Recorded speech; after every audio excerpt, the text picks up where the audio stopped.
Hello students, welcome to YouTube channel Physics Classes with Vishal sir.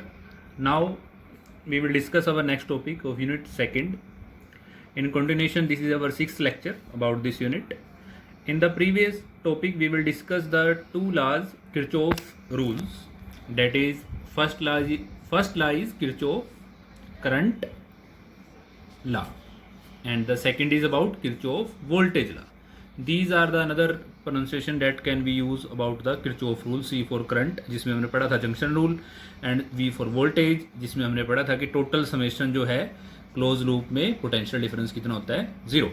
Now on the basis of these two laws our next topic is Wheatstone bridge. In Wheatstone bridge, what is Wheatstone bridge?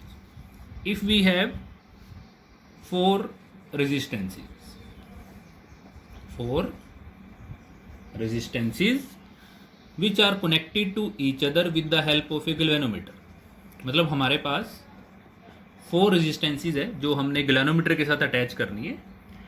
उन 4 resistances में से हमारे पास 3 रेजिस्टेंसीज known है, मतलब 3 की value हमें पता है, और जो 4th रेजिस्टेंस है वो हमारे पास अननोन है. तो हमने इस अननोन रेजिस्टेंस की वैल्यू निकालनी है, कितने ओम है. मतलब हमारे पास 4 रेजिस्टेंसीज में से out of 4 resistances we have 3 known resistances and the 4th one is unknown.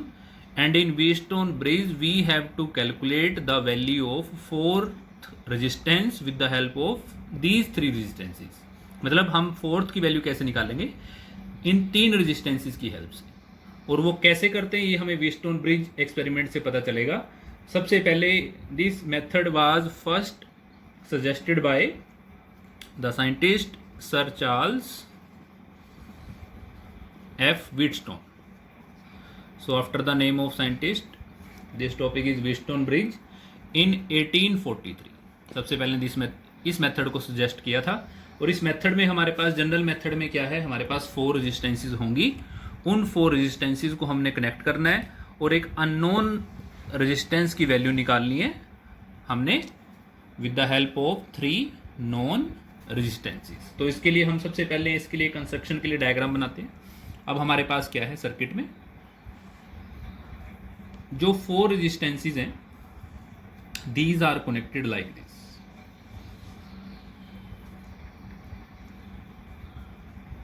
ये जो हमारे पास डायग्राम बनेगा, हमने क्लोज लूप बनाना है. उस क्लोज लूप में हमने late P, Q, R and S. These are the 4 resistances and one galvanometer is attached along these 2 points. We can name the closed loop A, B, C, D.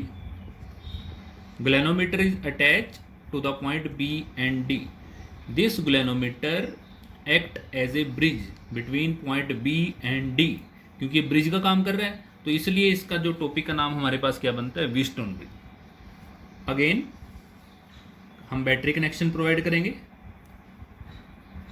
We consider a cell of EMF E, positive, negative. This point is C. Now how we divide the current? As we know current flowing from positive terminal to negative terminal. Now when current reach at point A, now current has 2 ways. उसके आगे 2 रास्ते हैं जाने के लिए. तो वो current, how the current will divide?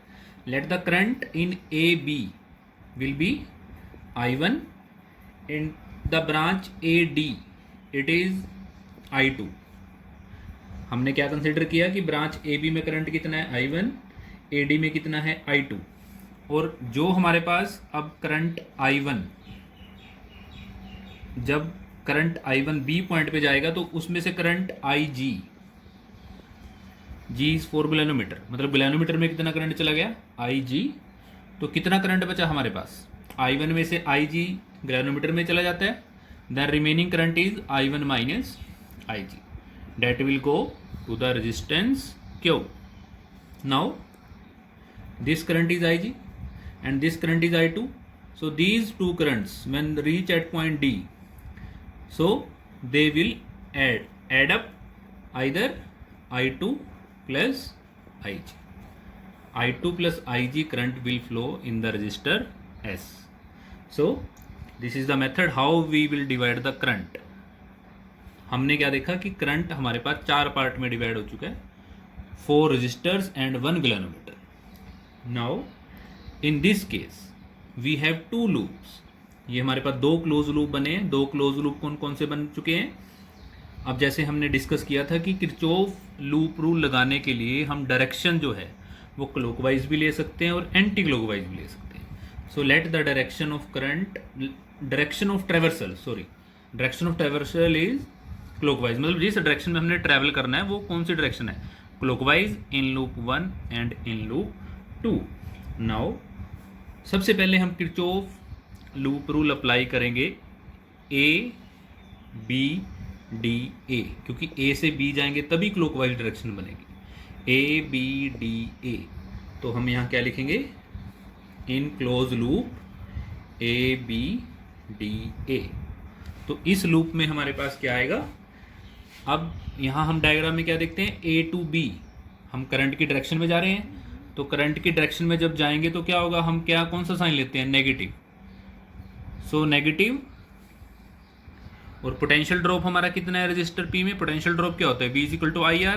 तो I कितना है? I1. और R कितना है? रेजिस्टर की वैल्यू कितनी है? P. Now from B to D current is flowing along B to D and our direction of traversal is also from B to D. So current की direction में हमने क्या लेना है? Negative. So negative current is I G and resistance. Resistance यहाँ हम किसकी consider करेंगे? ग्लैनोमीटर की. ग्लैनोमीटर की रेजिस्टेंस कितनी मान लेते हैं? Capital G. तो I G into G. Now next is along D to A. Now current is A to D and our direction is D to A, that is opposite to the current, and opposite to the current we take the sign positive. So positive I2 into R equal to 0, क्योंकि हमने loop rule apply किया है. Loop rule क्या होता है? Summation of delta V equal to 0. जितना भी potential difference है हमने सबको ऐड करके टोटल कितना लिख दिया? हमने 0 लिख दिया. So this equation will become first equation. Now in the second loop, that is B C D B. In loop B C D B, what will we have along B to C? B to C current की direction में हम जा रहे हैं. Current की direction में जब जाएंगे तो करंट कितना है? I1 minus IG. और रेजिस्टेंस कितनी है? Q. सो करंट की डायरेक्शन में negative minus of I1 minus के IG into Q. Then from C to D. C to D हमारे पास करंट के अपोजिट है, तो प्लस लिखेंगे. Plus I2 plus IG into S. And from D to B. D to B current opposite, so plus IG into G equal to 0. This equation will become second equation. Now अब ये जो हमारे पास Wheatstone bridge है, इसके लिए हमारे पास क्या है? व्हीटस्टोन ब्रिज में हमारे पास क्या है? 4 रेजिस्टेंसीज हमने देखी. अब ये जो हमारे पास व्हीटस्टोन ब्रिज है, when we reduce the galvanometer current equal to 0. अब हमने इस एक्सपेरिमेंट में, इस कंडीशन में हमने क्या करना है? ग्लैनोमीटर करंट को 0 करना है. वो हम कर सकते हैं इसके एक्सपेरिमेंट आगे जब पढ़ेंगे मीटर ब्रिज. ग्लैनोमीटर करंट को हम 0 कर सकते हैं by changing the resistances. So now जब हम इसके लिए बैलेंस कंडीशन लिखेंगे, when the bridge is balance, जब हमारा व्हीटस्टोन ब्रिज बैलेंस हो जाएगा, तो बैलेंस कब होगा? जब ग्लैनोमीटर करंट क्या शो होगा? 0. ग्लैनोमीटर करंट 0 मीन्स हमने आई जी की वैल्यू को पुट करना है 0 in equation 1 and in equation 2. Now in equation 1 हमारे पास आई जी की वैल्यू जब 0 होगी तो क्या बनेगा? और इन इक्वेशन 2 जब हमारे पास आई जी की वैल्यू 0 होगी तो क्या बनेगा? हमारे पास ये फैक्टर भी 0 बन जाएगा और हमारे पास ये फैक्टर भी 0 बन जाएगा. तो हमारे पास क्या इक्वेशन बनेगी? Minus I1 P plus I2 R equal to 0 और I1 P equal to I2 R. Equation third. Also equation 2 में भी आई जी की वैल्यू 0 पुट करेंगे तो क्या होगा हमारे पास, minus of I1 Q plus I2 S equal to 0 और I1 Q equal to I2 S. This is equation 4. Now divide equation 3 by 4. Divide 3 by 4. 3 को 4 से डिवाइड करेंगे तो क्या आएगा students, I1P upon I1Q is equal to I2R upon I2S. This become cancel. So P upon Q is equal to R upon S. So this is the famous Wheatstone bridge condition, that is P upon Q is equal to R upon S. तो अगर हमें P, Q और R की value पता है तो हम S की वैल्यू निकाल सकते हैं. मतलब अगर हमारे पास S क्या है, अननोन रेजिस्टेंस, तो हम इसकी वैल्यू निकाल सकते हैं with the help of these 3 registers. So हमने व्हीटस्टोन ब्रिज में हमने क्या देखा कि हमारे पास 4 रेजिस्टेंस लगी होती हैं, P, Q, R, S. इनमें से हमारे पास 3 नॉन रेजिस्टेंसेज हैं एंड 4th इज अननोन.